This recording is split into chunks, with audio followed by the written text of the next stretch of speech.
Module 8. Musculoskeletal disorders. Disorders of the musculoskeletal system affect driving ability and functionality necessary to perform heavy labor tasks associated with the job of commercial motor vehicle driving. Medical certification means the driver is physically able to safely drive and perform non-driving tasks as described in the driver role section of the FMCSA Medical Examination Report Form. Drivers have a multitude of job demands. The least physically demanding part may be the actual driving. For example, the duties of a commercial driver may include loading and unloading, making multiple stops, driving cross-country and in heavy city traffic, working with load securement devices, and changing tires. There are 3 regulations that govern the musculoskeletal standards. Regulations 49 CFR 391 41B 1, 2, and 7. The regulations are as follows. A person is physically qualified to drive a commercial motor vehicle if that person has no established medical history or clinical diagnosis of rheumatic, arthritic, orthopedic, muscular, neuromuscular, or vascular disease which interferes with his or her ability to control and operate a commercial motor vehicle safely. A person is physically qualified to drive a commercial motor vehicle if that person has no loss of a foot, leg, hand, or arm, or has been granted a skill performance evaluation certificate. A person is physically qualified to drive a commercial motor vehicle if that person has no impairment of a hand or finger which interferes with prehension or power grasping, an arm, foot, or leg which interferes with the ability to perform normal tasks associated with operating a commercial motor vehicle, any other significant limb defect or limitation which interferes with the ability to perform normal tasks associated with operating a commercial motor vehicle, or has been granted a skill performance evaluation certificate. As a medical examiner, your fundamental obligation during the musculoskeletal assessment is to establish whether a driver has the musculoskeletal strength, flexibility, dexterity, and balance to maintain control of the vehicle and safely perform non-driving tasks. During the physical examination, you should ask the same questions as you would for any individual who is being assessed for musculoskeletal concerns.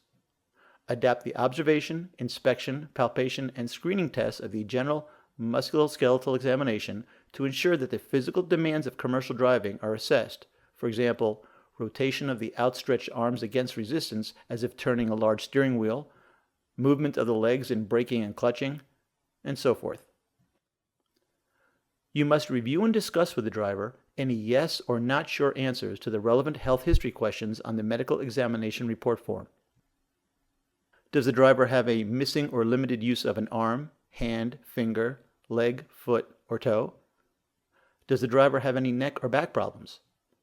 Does the driver have any bone, muscle, joint, or nerve problems? Does the driver have a history of a broken bone?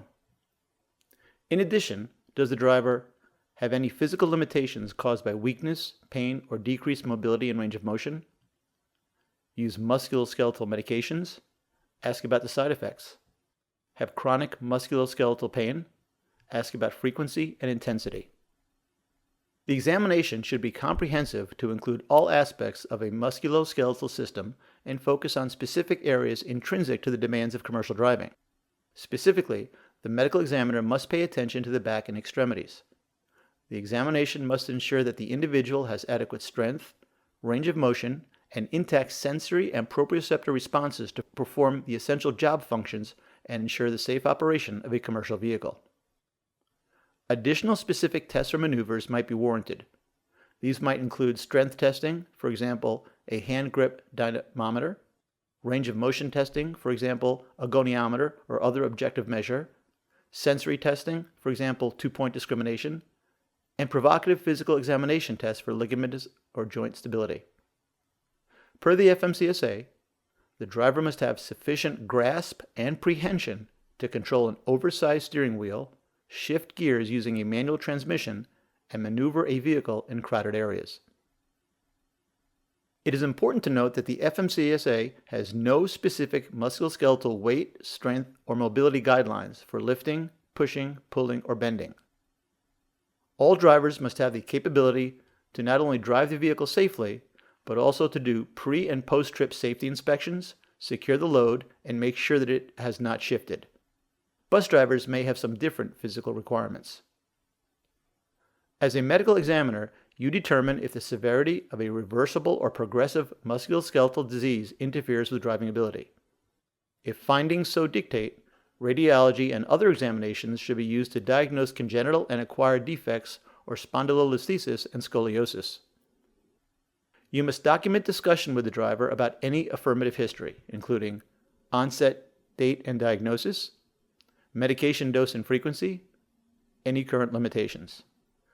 You must document discussion with the driver about potential negative effects of medication use, including over-the-counter medications while driving, any abnormal findings noting the effect on driver ability to operate a commercial motor vehicle safely, the necessary steps to correct the condition as soon as possible, particularly if the untreated condition could result in more serious illness that might affect driving. You must also document discussion with the driver about the need for any additional tests and evaluation. Amputation of a foot, leg, hand, or arm precludes certification to operate a commercial motor vehicle unless the driver has been granted a skill performance evaluation certificate. Even if an individual with an amputation has a functioning prosthesis, an SPE certificate is required in order to operate a commercial motor vehicle. Please note that you can expect several questions about the SPE certificate on the NRCME certification exam. When the driver has sustained the loss of hand, foot, leg, or arm, or has a fixed impairment to an extremity that may interfere with the ability to safely operate a commercial motor vehicle, your first step is to determine if the driver is otherwise medically fit to drive. That is, if not for the limb impairment, does the driver meet all other medical criteria? With the advancement of technology, medical aids and equipment modifications have been developed to compensate for certain disabilities. The SPE certification program was designed to allow persons with the loss of a hand, foot, or limb, or with functional impairment to qualify under the Federal Motor Carrier Safety Regulations by use of prosthetic devices or equipment modifications which enable them to safely operate a commercial motor vehicle. Since there are no medical aids equivalent to the original body or limb, certain risks are still present, and thus restrictions may be included on an individual SPE certificate when a state director for the FMCSA determines they are necessary to be consistent with safety and public interest. If the driver is found to be otherwise medically qualified, the medical examiner checks the SPE certificate box on the medical examination report form. The medical examiner must also check on the medical examiner certificate the requirement for an SPE certificate. The driver and the employing motor carrier are subject to penalty if the driver operates a motor vehicle in interstate commerce without a current SPE certificate for his or her physical disability. The examiner gives the medical examination report form and the medical examiner certificate to the driver. The driver is evaluated by a board-certified or board-eligible orthopedic surgeon or physiatrist. The driver then applies for a skill performance certification to the Field Service Center of the FMCSA in the state in which the driver has legal residence. The SPE applies only to fixed deficits of the extremities as mentioned, not those caused by a progressive disease. To be certified, the driver with a deficit of an extremity caused by a progressive disease must meet physical qualification requirements to safely perform all tasks of a commercial motor vehicle driver, including adequate range of motion, strength, grip, and prehension to safely operate a CMV. There are several nuances about the SPE certificate with which you must be familiar. As noted, the SPE is only for fixed deficits of the extremities, not those caused by a progressive disease, such as, for example, multiple sclerosis. An SPE is not for an impairment that affects the spine or torso. An SPE certificate is not available for impairment of the spine or torso that does not result in impairment, defect, or limitation of a limb. The underlying cause, for example, trauma, cerebral palsy, or a birth defect, does not affect eligibility to apply for an SPE. To be eligible for an SPE certificate, a driver with the loss of a hand or arm must have a prosthesis that allows the driver to demonstrate precision prehension, that is, the ability to manipulate knobs and switches, and power grasp prehension, the ability to hold and maneuver the steering wheel. Per FMCSA regulation, only drivers with loss of all 5 fingers are considered to have the loss of a hand and would therefore be required to obtain an SPE certificate. Drivers with the loss of fewer than all 5 fingers or any number of toes are considered to have an impairment, not an amputation. So the medical examiner has discretion as to whether an SPE is needed or not. The medical examiner's medical judgment determines whether the condition interferes with normal driving tasks. If the examiner determines that the condition does interfere with normal driving tasks, the driver will need an SPE certificate. One question that often arises is, what if a driver has lost fewer than all 5 fingers? Can such a driver obtain an SPE? Is it mandatory that such a driver obtain an SPE? Per FMCSA regulation, only drivers with the loss of all 5 fingers are considered to have the loss of an entire hand and would therefore be required to obtain an SPE certificate.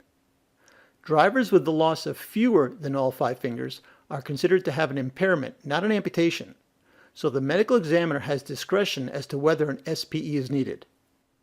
The medical examiner's medical judgment determines whether the condition interferes with normal driving tasks.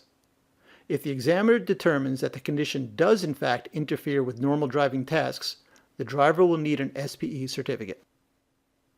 So how does the examiner evaluate a driver with loss of less than all 5 fingers to assess if the condition interferes with normal commercial motor vehicle driving tasks and therefore an SPE certificate would be required?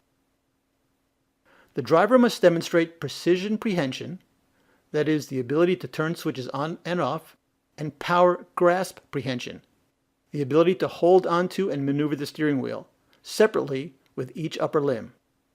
Power grasp is the clamping force produced by wrapping the fingers of both hands around the steering wheel against the counter pressure offered by the palm and thumb or by use of a type of assistive device.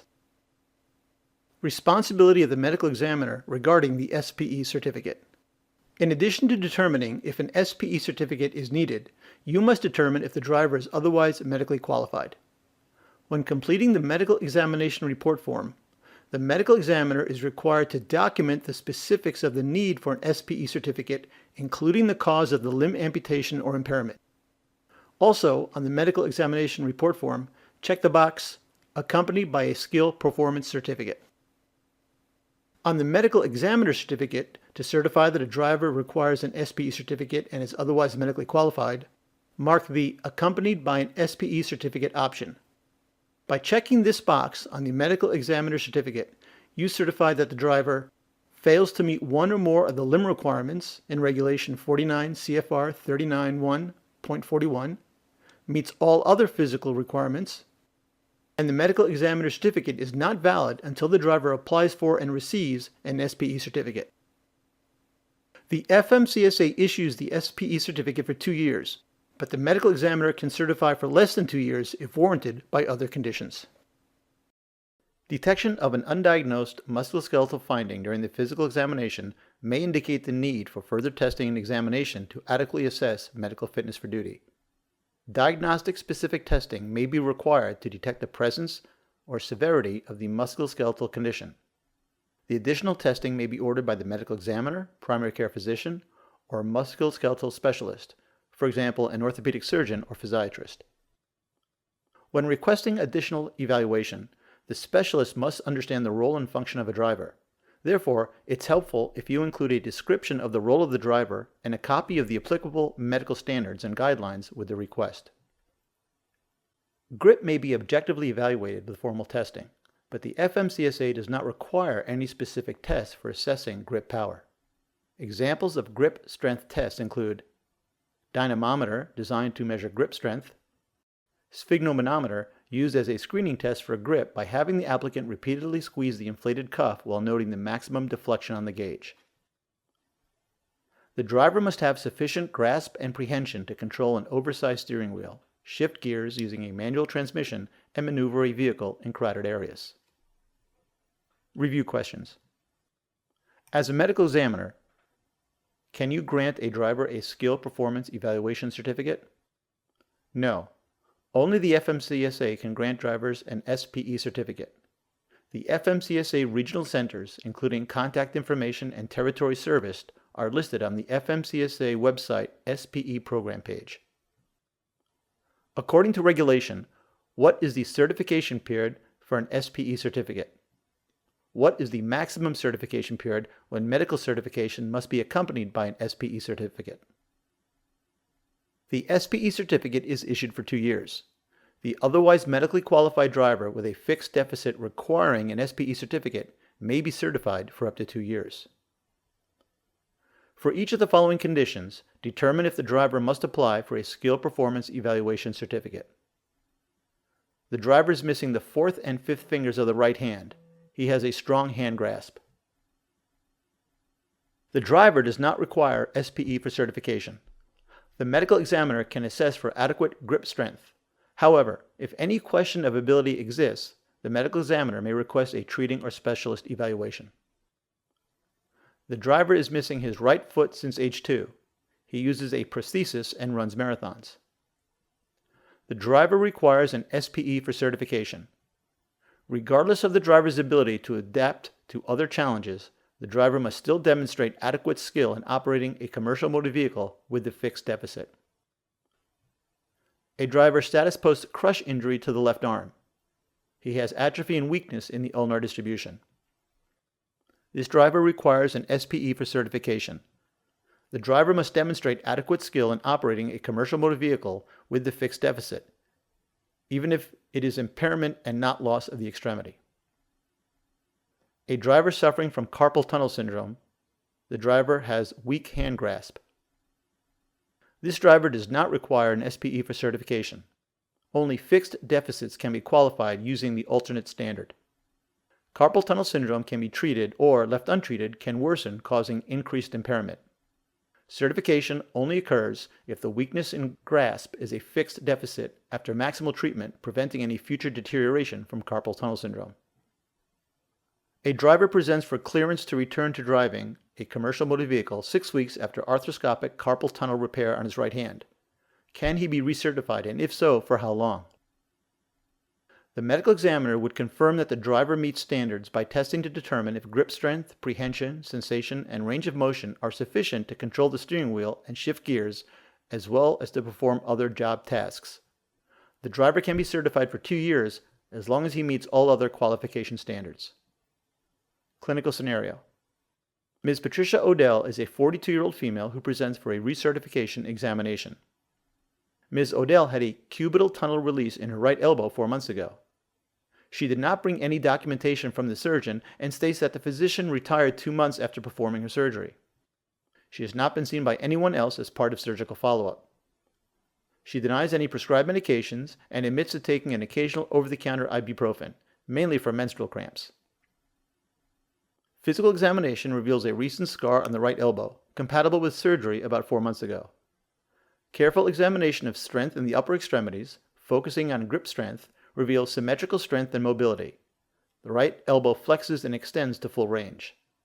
Nothing else is notable in the examination. What is the certification decision in this scenario? Based on the clinical examination, the surgical site is completely healed and no residual damage resulting from the surgery is apparent. She meets all other standards. Is it reasonable to assume that she would not have been able to meet grip standards if she had not had surgery for cubital tunnel syndrome? No. Since cubital tunnel syndrome predominantly affects the 4th and 5th fingers, and the majority of the grip strength is driven by the thumb, index, and middle fingers, the preservation of sufficient grip strength to meet standards is not unusual. However, if left untreated in individual cases, it could progress to affecting the rest of the hand. This concludes Module 8.